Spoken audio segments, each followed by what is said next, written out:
Okay, welcome back. This is lesson number 3 on audience building. In lesson 1, we looked at the importance of owning your audience, and in lesson 2, we looked at the first 2 of 3 myths in marketing, being the existence of a magic silver bullet, and that features and benefits sell. If you haven't watched them, I would strongly encourage you to do so now. In this lesson, we are going to look at myth number 3, and then we're going to give you some different ideas on how you can get started and implement everything we have shown you so far. Okay, without further ado, myth number 3, one size fits all. Sort of a catch-all, a generic approach to attract everyone and anyone. It doesn't work. Or you may also believe the opposite to be true, that only certain types of businesses can benefit from content marketing. I know what you are thinking. Content is for cool B2C brands that sell soft drinks to teenagers. This cannot be further from the truth. Pretty much everyone is on the internet. Yes, even your clients. So the question is, how do you engage in a meaningful way with your audience? Remember the ideal client or avatar you identified in lesson 1. If you have a clear understanding of who they are, now you need to ask yourself, how can you provide content that is relevant to your target audience?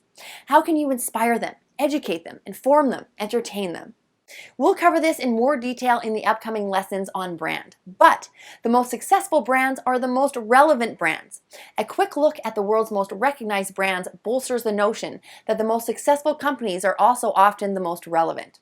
Nike and Apple remain relevant not because they continue to do the same thing year after year, but because they're willing to do things differently, from product changes to the way they connect with customers. They continually evolve by watching the market and anticipating what their customers will want tomorrow. Try these to increase your relevance both as a business and in your content. Talk to your customers regularly. Think about your total brand experience.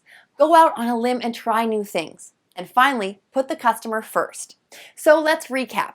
The objective is to turn your marketing into an asset, not an expense, so you can build an audience or following of raving fans that care about you and your business without breaking the bank.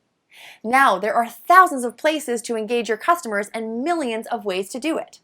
But one of the most important things you can do to grow your business is to make sure that you own your audience.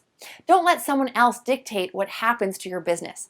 Find a direct connection with your customers, engage with them, provide added value, and keep customers for life. And yes, they're going to invest in your business too. Now that you understand how to build an audience that's an asset to your business, you've got some work to do to make it happen. Thanks for joining us. Be sure to watch the next module where we will be looking at your brand and how you can make a lasting positive impression without saying a word.